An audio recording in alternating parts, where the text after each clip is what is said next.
Hey guys, I don't even know what to say in the intro because normally I'd say welcome back, but I don't know what the hell's going on. There's a random detour episode that we just plucked out of nowhere because John's clearly at the Giro d'Italia. We've got a very special guest, Pieter, the Ween dog, Weening. We've got a lot to unpack for the Giro, but before we start, there's been a lot of rumours and innuendo, Johnny, as to why the detour has not been on, but we've always been honest on this show.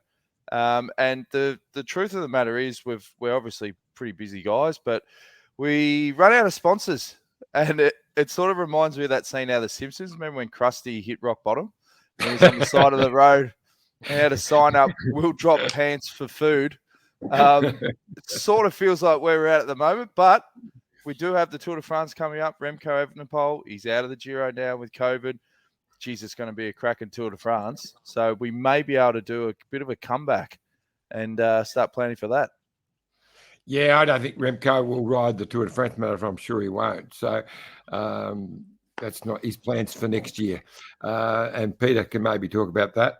But, yeah, look, what a day. I mean, after the first stage, he dominated by that much.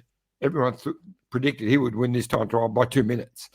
And then the day before the time trial, he showed first signs of some weakness on the final climb in a wonderful stage, amazing stage. And then he still won the time trial yesterday, but you could see he wasn't right. Looking at him, he looked really tired. He had bags under his eyes. He still won it, only by 1 second, but yeah. But he looked cooked. Yeah, he looked cooked. You look at him there. That's not the Remco we've been watching demolish everybody. People flag that he looked cooked, but if I'm honest, that's how the Ween dog used to look most days. Would you agree, Pete? Thank you, Dan. Thank you. Well, people mightn't realise we've got Dutch royalty here, one of the great cyclists and many years rider with Orica Green Edge in the old days, the Green Edge team. Yeah, there he is winning. Photos. Stage 9, 2014. Remember it well because my old man won about $600. Yes, and I was in the following car behind him because it was my birthday, so I remember it well as well. And yeah, very, very smart stage win. He's a champion, and now he's a director of sport with Jayco AlUla and doing a great job. Gives me the best bottle points so that I can give the bottles and still get to the finish. He looks after me really well, Ween dog. How you found the transition, Ween dog, into the DS role? Well, yeah, I had after my career, I had 1 year off a little bit, and then Whitey phoned me and he asked me if I wanted to do this job, and well, yeah, like race tactics and stuff like this. Yeah, we have a lot of knowledge, of course, but behind the scenes, you also have to do quite a bit of stuff. And that was actually something new, but in the end, it worked out well for me. So no, yeah, I'm feeling comfortable and. Well, yeah. It's how it is. You roll into a new job, and then life continues. Yeah. Well, as a rider, you had no time for bullshit. Let's be honest. How do you go as a DS when riders are coming at you with all these issues and that, and you're never a guy to sweat the small stuff? How often do you have to go, bah, pull your head in, stop whinging? Is that common? Well, I still have the same sort of mentality. That's never going to change, but. Yeah, it's what it is, like sometimes guys are worried about real small things, like like you have to keep in mind it's a bike race, like you start at point E and you finish at point B, and who's the first one across the finish line wins the race. So yeah, that's as simple how it is, but there's a lot of things going on behind the scenes as well, like the sport is it evaluated in real professional sport, like with all marginal gains and stuff like that. And also 10 years ago, we already started with it, but now it's on a different level for sure. Well, you've obviously had some success already. It was a brilliant stage win with Michael Matthews. And I saw the interview you did, Iffy, with him leading up to the race where he's going, look, my prep wasn't great. He had a few little setbacks. What, did he have COVID at one point as well? Yep. And he said his form wasn't where he wanted it to be. But in classic Bling style, when he turns it on, he turns it on. Yeah. Yeah, well, yeah, he had at the start of the year he had COVID, and then of course he had a bad crash in Tour of Flanders, and that was the thing that set him back a little bit. But afterwards he went straight to altitude camp. He did Frankfurt, a 1-day race on the 1st of May. He did before the Giro, and well, yeah, straight away he's in good shape. So he's one of those guys. Actually, he comes from altitude, doing a good training block, and straight away he's ready to race. But you also have riders, like who needed to do a couple of races before. But he's he's a good example of a guy that comes straight away down the mountain and is ready to race. Yeah, I remember Dave Sanders saying that he was one of the most naturally talented cyclists he ever got involved with in the early days. He's just so much natural talent, and that's what shows when he does things like that. Like he staged in last year's Tour de France, changed what people thought he could do, and that win the other day was a ripper. He hit early in the sprint, let them out, and they couldn't get by. It was a wonderful stage. Well, yeah, and also it was also like as a team, everybody gave him a lot of trust as well. So we took it up from the start. Yeah, we took it up from the start. Everybody was we have all of the guys had only one goal in mind, is set them up for a good position on the bottom of the climb. We were making the pace on that climb, so and make it hard for the other sprinters. Bling is such a talent. He can survive a hard climb as well and still do a good sprint. Yeah. Where many of the other sprinters, they're getting dropped. And so this was actually a real good stage for him, and we knew it already before, and everybody was committed to it. And when you make the plan already weeks before, Dave was in charge of all the tactics and stuff like that, but he already knew and already told everybody this is going to be his stage. If it works out well like that, that's perfect. It's like that's how we wanted it. Whole the day we controlled the race and we finished it off. Yeah, it's just perfect. There's obviously been a bit of a shift with the team in the last 11 years now. It feels like it's gone quick. But in the early days, it was like you go to these Grand Tours and you're hunting for stages, and I used to love that because it took this element of pressure off, and then it sort of morphed into the GC where every day you got to be on. Obviously, this year you've got Dunbar bopping around at the pointy end, but is it more that feeling of it feels like it's going back where you can preempt, go for stages? You can have stages where you can say to riders, look guys, just shut it down today, recover. Do you find that a little bit more enjoyable than the sort of stresses of the GC side of things? Yes. Personally, yes. If you have a complete GC team, that means you can see it now with, for example, Jumbo team or Ineos. They are not sending guys up the road, they're all waiting till the last week, the last 8 days, when the mountain stages are coming, and save the guys for that. And for us, it's a little bit different. We have Eddie here, but Eddie is not a big contender for the podium, so he's not a big threat for the big guys. And also in our team as well, we keep him pretty relaxed. Our goal is to put him in top 10. If that happens, it would be really nice.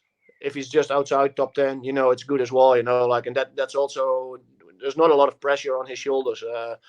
This is his first big Grand Tour for us with him. He's doing well so far. But we are mainly here for hunting for stage wins, and what we did the last couple of days, and we continue with that. And we give Eddie support while we can. But it's not like we're riding him around through the bunch like a Roglic or an Evenepoel, for example. So it's still really low key, and that's also good for him. If you already give him straight away full pressure on his shoulders, you have to do this and this. Yeah, maybe that's not at the right moment, not yet. Iffy? Yeah, I was just going to say, you guys have done a great job. That stage win of Bling's, the way the team rode was amazing. And then Filippo Zanna, the Italian champion. Really good third place 2 days ago on a very tough day. And the Marquis, of course, the Marquis with Clarkey. The Marquis and Clarkey, wow. Fancy getting I was going to say 200 metres to go. And Clarkey was absolutely shattered. Yeah. There was some emotional scenes after the finish there, and you're obviously there at the bus. What was the mood like post-race? Yeah, it was hard for me to know who to barrack for, actually, because DeMarchi is riding with Jayco AlUla, and you know how close I am with Clarkey. Mate, you just flip and flop. You would have just waited, and whoever won, you would have ripped your jacket off, put your shirt on inside out, and you would have been exactly. I would have prostituted myself, but look, 100%. They really committed. They were, because they're good mates. They were teammates just last year, where Alessandro was with Israel as well, and so they just knew what they had to do. They committed. They probably made, they would they both committed until the point they needed to commit. Yeah, 1 kilometre to go. Yeah, well, look, DeMarchi's not really likely to out sprint Clarkey, and Clarkey, they both hesitated that fraction. Bang, they were done. Yeah, they couldn't hesitate, which they did. But you know what? It's been a really interesting Giro so far.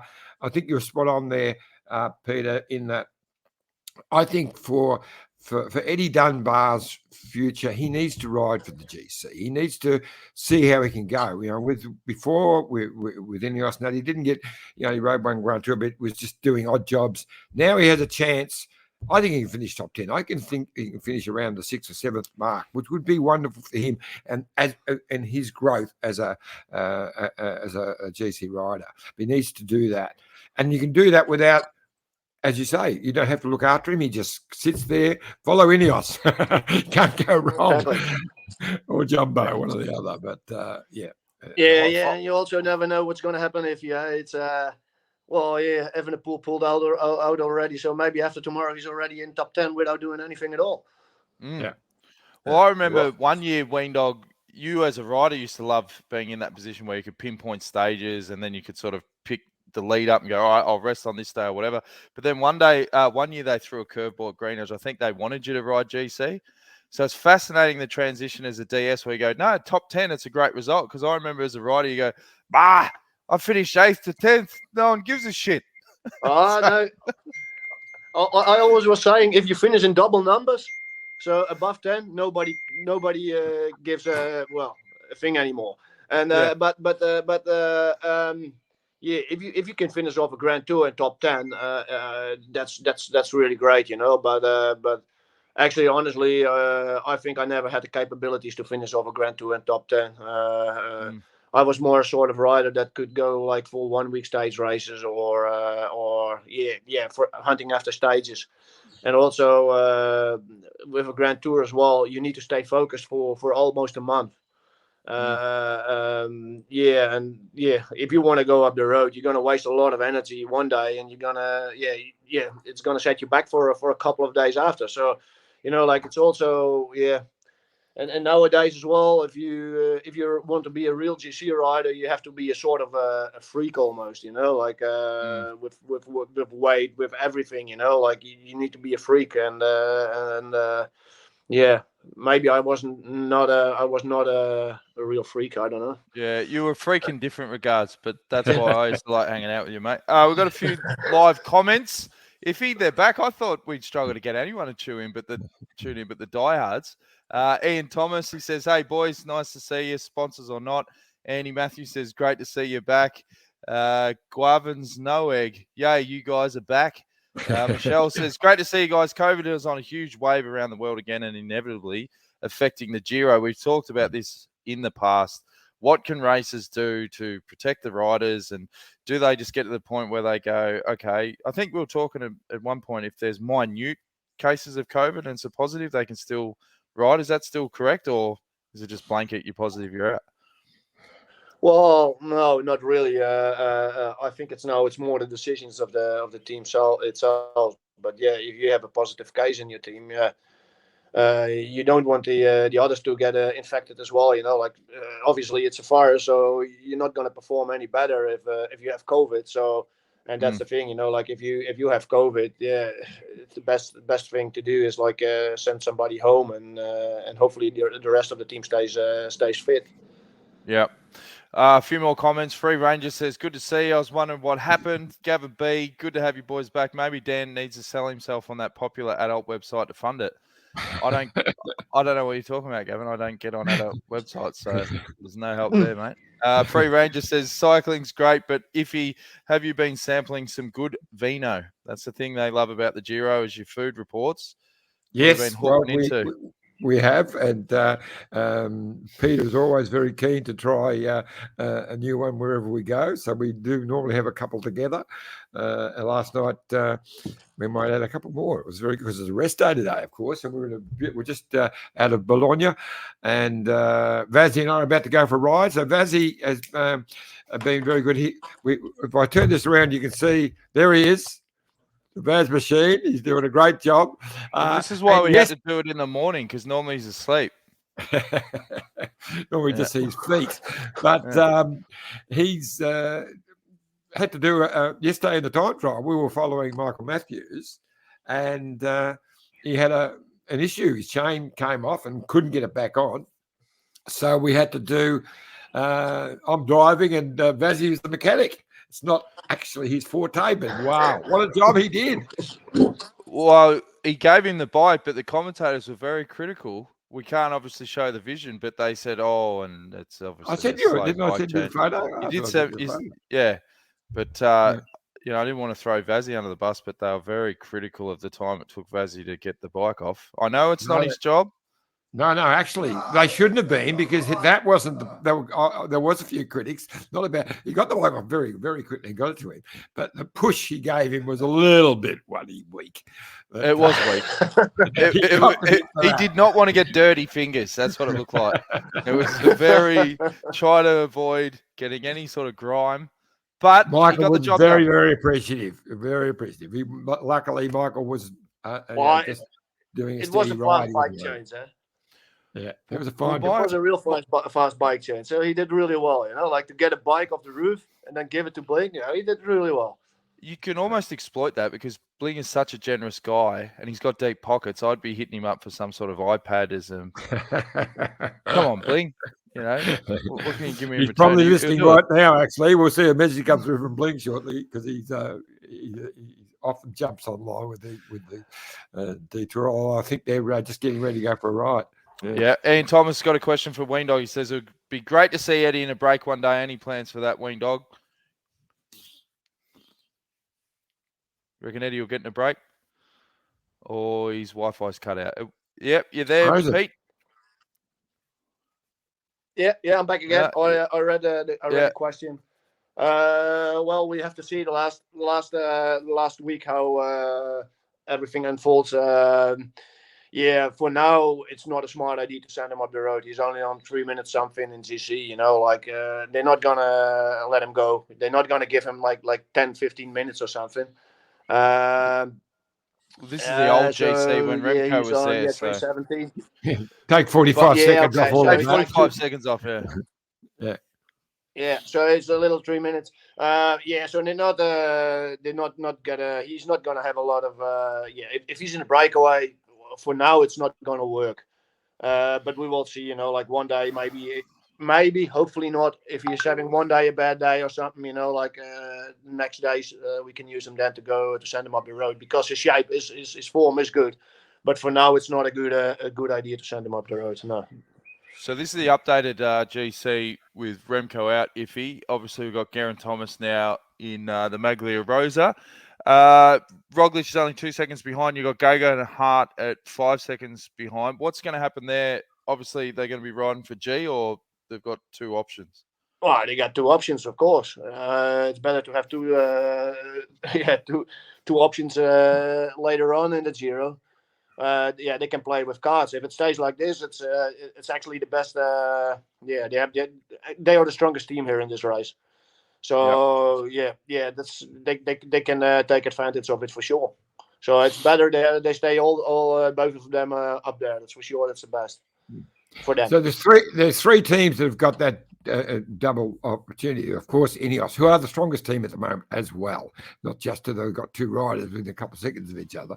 They're very strong. But also UAE, you've got Almeida, who's sitting there fifth, or I think he might even be got the fourth now. This is the old one. Yeah, and also Jay Vine, who's 10th. Who just lost a little bit of time with a couple of incidents. So who's still a real chance to get a podium in this bike race for Jay Vine. He has looked very, very strong. He said he wasn't really good on the climbing day the other day. Did quite a good time trial. He and Almeida are both very strong. And, of course, also the Bora guys with Vlasov, who, is probably the better GC rider. But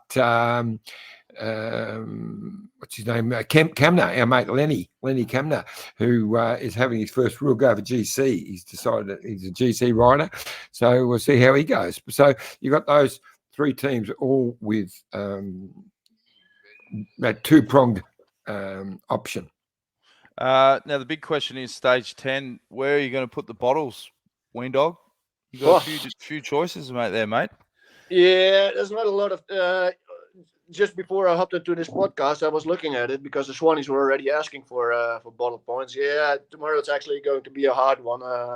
So we can do one after 40, something like this, and then after 170 I found one. But we need to do a feed zone as well, somewhere in the middle part of the race. Well, I'm going to have a look at it when I finish this podcast with you guys, where we're going to put the points and who we're going to put on that. But for Iffy, Iffy, which point for you is the best, you reckon?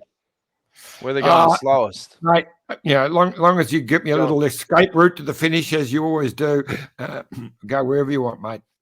Yeah, Razzie and I are just here to play. But you didn't have a look at it yourself.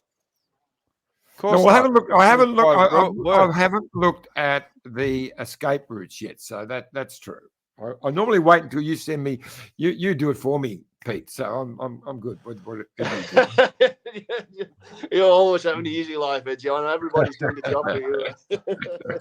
Now we do have a question, Iffy, that says from Gavin Bay. Iffy, any truth to the rumours that Piper might be heading our way? Now, before you answer it, we've got a video here that we can play where you interviewed Brent Copeland at the time trial yesterday. So, Brett Copeland, General Manager, Jayco AlUla, you have some interesting news with a new Australian connection. Yes, we do. Very exciting news. I think, to have someone as knowledgeable and experienced as Alan Piper come onto the team is very exciting for us. It's something that I think any team would look at as a huge asset, and with the knowledge that he has, then he's able to bring to the team, I think will really be a big asset for us. We've already got a team that's working really well, and to bring someone in that can bring even more knowledge is really exciting for us. Yes, he's an amazing guy, Alan. When I was a youngster racing pro in Europe, I can remember as a junior when he started, and he hit with a real bang over there, racing Eddie Plankett back in those days. And he went on to be a very good professional, but and one of the best domestics in the business. But it's been his role as a team manager and DS, and overall, what he did with UAE and Pogacar has shown he's got a lot of talents in a lot of areas. A lot of areas, and just the wealth of knowledge and experience. He's really meticulous in everything that he does. He's very precise. He's a perfectionist in his job, and I think he really wants to succeed. And bringing this on board and having him as an advisor, which is going to be his role, and supporting us in different areas because he's got so much knowledge in different areas is definitely something that we're excited to work with, learn from him. And in today's cycling, you've got to continuously looking at improvements. Changes are inevitable. Changes are happening all the time. If you're not going to look for improvements, you're going to lag behind. And to stay up there, you've got to look for improvements. And having someone like Alan come on board is definitely going to help us make those improvements. So yeah, looking forward to getting him stuck in and working together. Yeah, it'll be great. He only has one real failing in that he barracks for Richmond football team, but other than that, it's very good. Well, I won't make any comments on that before I get myself into trouble. But yeah, no, very, very exciting times for us. Good luck, mate. Thank you. All right, that was Brent Copeland chatting about Alan Piper, but I will give you a bit of a critique there, Johnny. You can't help yourself. Every time you ask a question, you got to talk for 45 seconds about yourself instead of just keep pumping the questions along. Unbelievable. I'm sitting here going, wow, back when I was riding in the days and linking it to Piper, mate, come on. You still do it. I'm going to pump my own tyres up. You'll never pump my tyres up for me. No, I got to keep you grounded. But no, that's a really big signing. That's a really big signing in terms of an advisor role. As you said, wealth of knowledge, and you got to sit back and look at what effect he's had on different teams, Ween Dog, and it'd be good to have that extra sort of manpower to go through. As you said, it's all about marginal gains now. Yeah. Well, I think like if you see what he did the last couple of years in Team UAE and also before with with HTC and like he was one of the guys that built those teams up. Like with all the things and also if you hear the stories about in the tour, like when Pogacar won, like keeping him quiet and stuff like that. So, well, yeah, it's great to have him on board and somebody who's already years and years and years working on this level for sure. It's a big step for this team to have him on board. 100% if he. Yeah, no, in furious agreement there, Wendog. No, he will be great. And look, I think I was surprised that he didn't stay with UAE last year. He hadn't been really well. We knew that with Alan, but he's going quite good at the moment. But I just thought if he hadn't been involved with UAE at the Tour de France last year, he would not have let Pogacar ride the way he did. He just spent mile too much energy, almost like it was bulletproof. And there's no way that Alan Piper would have let that happen. But anyway, we've got him now. He's come on board. I had a good chat with him yesterday, and he's keen as mustard. Yep, be looking forward to it. So what's the accommodation like at the moment, Iffy? Oh, mate, this is 5-star. The people have noticed that it must be good Wi-Fi. And Daly, is Iffy and Wee Dog sharing Wi-Fi? Good Wi-Fi. I think they are. They're in the same hotel. Same hotel. Yeah. We just had breakfast together. Different rooms now, though. This is the best hotel for the Giro so far. We've got a couple of rippers. If you're lucky, you are lucky that your Wi-Fi is good here because you're still like using Australian service here in Europe, so it's going to cost you a couple of hundred if you come back. If he always just goes to the telecommunication ombudsman when he gets back with these $3,000 bills and plays dumb, and then that doesn't work on the phone, but when they meet him in person, they go, "Oh, okay," and then he gets away with it. So that's the trick. All right, you guys have got to go for a ride. Now, before we wrap things up, just summarise. You had a quick chat with Luke Plapp. It goes for 7 minutes, but he's obviously had a couple of little setbacks. What were the keys out of the chat you had with Plappy, Johnny? Yeah, so Plappy had a great start of the year, racing UAE Tour, where he really was, showing, what he could do with the Venipol and everything. And remembering, how well he started the season, winning the national title again. Then he had, some incidents. But just last week, racing in Tour of Hungary, first day, he crashed heavily with Bernal. They both went down. Bit of skin off, but he got concussion, so he's had to pull out of Tour of Hungary. Hopefully, he will go to Norway for Tour of Norway, which starts soon, and then ride Tour de Suisse. But it's all about the World Championships for him. He really wants to. He believes that it's a World Championship course for bling, and he'd love to be in there to help him. All right. Well, stay tuned. It's going to be a big build-up. Enjoy the rest of the rest day, Ween Dog. Get those bottle points sorted. I don't know what you've got on for the rest of the day. Just go sample some Parmesan cheese wheels or bit of homemade pasta. Razzie and I are about to head out on the bike. We're going to take full advantage of this rest day. We haven't, with all the rain of the last few days, we haven't done much on the bike. But today's the big day. We'll do a couple of hours.